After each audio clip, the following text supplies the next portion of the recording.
Fala pessoal, tudo bem? Eu resolvi trazer aqui hoje, atendendo a pedidos, o que seria uma estrutura mínima básica para uma boa modelagem financeira. Então fica aqui comigo que eu vou trazer aqui para a gente dar uma olhada. Meu nome é Ricardo Giacomo Maluf e antes de qualquer coisa eu queria te convidar para se inscrever aqui no canal e clicar no sininho para receber as notificações. Esse é um incentivo importante para que eu possa cada vez mais produzir conteúdo de qualidade por aqui. Tá legal? Então vamos falar aqui de uma estrutura mínima básica de modelagem financeira. É simples, não tem nada de complicado, então fica comigo. Vamos lá. Então a gente está falando aqui de uma estrutura mínima básica de modelagem financeira, tá? Beleza, então tá. Eu diria que a gente tem três principais partes de uma modelagem básica e a gente está falando do início da modelagem, do meio, que é o principal, né, onde a modelagem principalmente acontece, e da forma de apresentar todo esse trabalho, que seria aí a terceira parte, tá? Então vamos pensar aqui pelo começo, né? Então a gente tem no início os inputs, tá? Os inputs, que você também pode chamar de premissas, seria basicamente o início de toda a modelagem. Então, quando a gente está falando de premissas, a gente necessariamente está falando de hipóteses, né? Porque quando a gente fala de modelagem, a gente necessariamente está falando de futuro. E como a gente não tem como exatamente prever o futuro, a gente não tem certeza absoluta do que vai acontecer, a gente necessariamente precisa iniciar através de algumas hipóteses do que poderia vir a acontecer, né? Então, quando a gente fala de inputs, são hipóteses. E essas hipóteses, elas não só precisam ser escolhidas, como também a gente precisa saber quais hipóteses valem ser escolhidas. Então tem uma série de variáveis, né? A modelagem financeira, ela é feita de uma série de variáveis, né? Então eu particularmente já fiz uma série de modelos que tinha assim milhares de linhas. Então e nessas milhares de linhas você lida com muitas variáveis. Então você precisa ter muita consciência de que você não consegue brincar com todas elas. Você vai ter que escolher quais são as variáveis que valem a pena ser mexidas nesse processo, né? O que vale a pena você tentar fazer um ajuste fino e escolher, inclusive, por exemplo, diferentes alternativas para aquela uma variável ou para aquele conjunto de variáveis que você escolher, né? Então, por exemplo, você pode ter premissas de receita, você pode ter premissas de custo, você pode ter premissas de despesa financeira, você pode ter alguma premissa que acabe levando as suas informações de regime de competência para regime de caixa. Então, alguma premissa de descasamento, por exemplo, né? Na linha do tempo. Você pode ter uma série de premissas, né? Então, essa primeira parte do modelo, que é a parte dos inputs, ela lida com uma parte mais mental do modelo, é uma parte em que você está tentando imaginar o que vale a pena ser mexido e o que não vale a pena ser mexido. E aí você vai ter que escolher quais variáveis que valem ser alteradas no modelo, e você também precisa entender de que forma variar essas variáveis que você escolheu. Então, inputs é o início de qualquer modelo e a gente está falando de uma estrutura básica, tá? Tá. Uma vez tendo os inputs, a gente necessariamente vai chegar no coração do modelo, na principal parte, que também é a parte do meio, né? Que seriam os cálculos, tá? Os cálculos.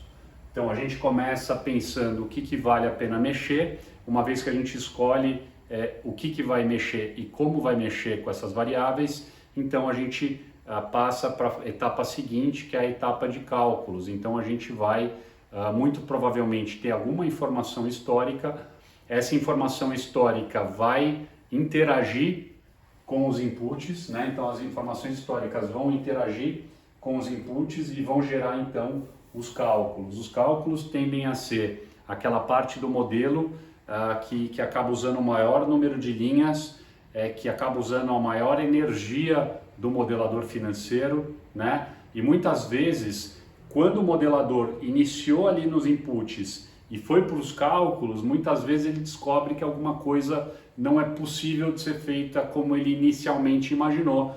Então ele muitas vezes tem que parar, voltar, reacordar as premissas dele. E aqui vale um parênteses, né? Quando a gente fala de premissas ou de inputs, a gente não necessariamente está trabalhando sozinho, então a gente está acordando quais são essas premissas com uma série de pessoas. Então a gente acorda as premissas e começa então a trabalhar no modelo e começa a fazer cálculo. Conforme essas premissas eventualmente precisarem ser mudadas, a gente precisa alertar todas as pessoas que estão envolvidas nessa modelagem, não só quem está fornecendo informação, não só quem está nos ajudando nessa modelagem, mas também quem está esperando o resultado dessa modelagem. Você tem que avisar essas pessoas o quanto antes para que elas estejam alertas de que alguma coisa mudou no rumo. É que nem um avião que está indo sentido Los Angeles, mas aí o tempo fechou e ele vira e vai para uma cidade vizinha. A primeira coisa que o capitão sei lá, o cara que comanda lá, o comandante, né, no avião, a primeira coisa que ele tem que fazer é pegar o rádio ali e avisar as autoridades responsáveis de que aquele avião não está indo mais para o destino original, mas está indo para outro. Ele não vai esperar chegar no destino secundário para depois avisar as autoridades, ele precisa avisar o quanto antes.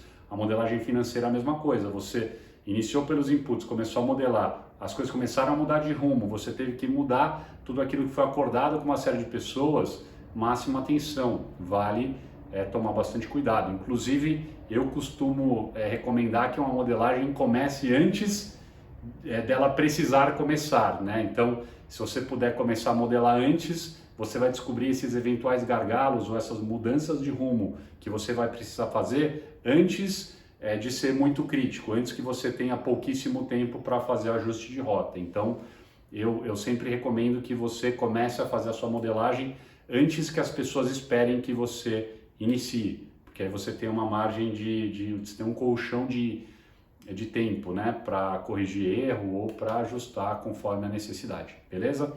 Então a gente tem aqui os inputs, temos aqui os cálculos, eu diria que aqui é a maior energia do modelo.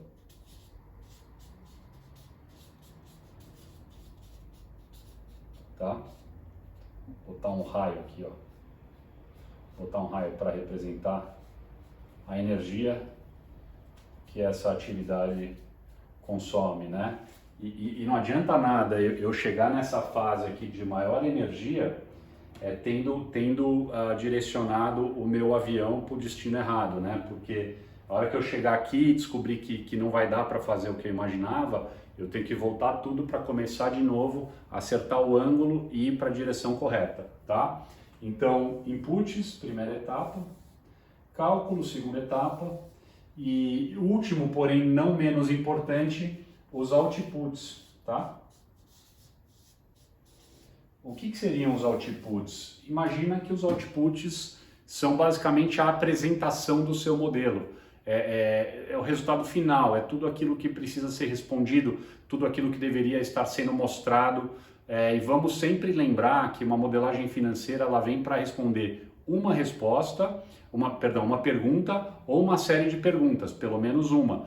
E aí, o que são os outputs? Os outputs são os lugares onde essa resposta vai estar ali escancarada, né? Então, eu vou colocar aqui resposta a ou às perguntas, né?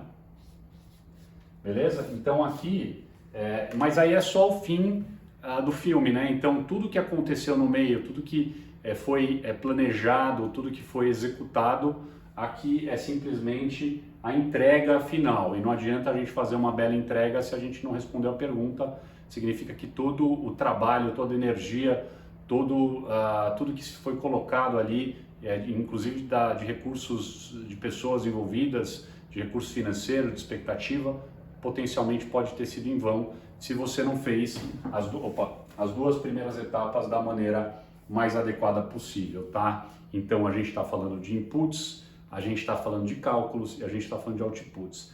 Ah, Ricardo, é super importante ter outputs muito bem apresentados, muito claros, muito limpos. Você sempre fala isso.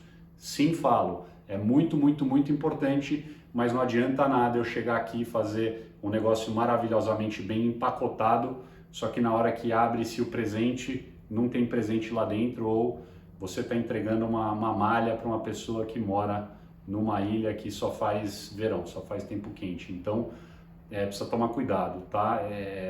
Especialmente na parte de inputs, e muitas vezes, como a gente está vivendo uma era em que as pessoas estão meio que no automático, qual que é o perigo? O perigo é que a gente começa uma modelagem no automático, não pensa muito bem nos inputs, faz um monte de cálculo, faz um monte de cálculo difícil, fica feliz que está fazendo um cálculo difícil, faz uma apresentação linda, maravilhosa, mas tudo aquilo potencialmente não foi pensado da forma correta, e aí a resposta não vai vir, ou vai vir uma resposta que não é adequada, né? Ou pior, vem uma resposta para uma pergunta que não foi feita. Tá legal? Bom, eu espero que essa estrutura mínima ajude na reflexão em criar o que seria uma estrutura que seja simples, clara, objetiva, mas que consiga atender uma modelagem de qualidade e que possa, inclusive, impressionar a audiência de quem está esperando uma resposta, e não só ter a resposta, mas sim conseguir demonstrar o caminho que foi percorrido e conseguir também criar um pouco de consciência de quão complexo que é fazer isso, que acho que às vezes as pessoas não têm noção, né? Quando a gente simplesmente dá a resposta, eu acho que as pessoas não entendem o quão difícil é fazer isso. Eu acho que parte do trabalho do modelador é conscientizar as pessoas do que é esse trabalho, do quão difícil ele é e do quanto de colaboração a gente precisa para ter um bom resultado. Tá legal? Bom, eu espero que você tenha tido alguns insights com esse vídeo. Eu queria pedir para você registrar aqui o que passou pela tua cabeça, né? Qual foi o clique que te deu quando você estava assistindo o vídeo, tá bom? Se você gostou desse vídeo, eu vou pedir para você deixar um like, que ajuda bastante o canal. Também ajuda a levar esse conteúdo para outras pessoas que possam ter interesse, tá bom? E é isso aí, espero que você esteja aí inscrito no canal. E não esquece também de me seguir lá no Instagram, e se você tiver alguma pergunta, me manda um direct, me manda uma mensagem direta lá para mim, e eu costumo responder, tá bom? Às vezes não é imediatamente, mas em algum momento eu devo conseguir responder, tá legal? Então valeu, espero que você tenha gostado e a gente se vê aí nos próximos vídeos. Valeu, até lá!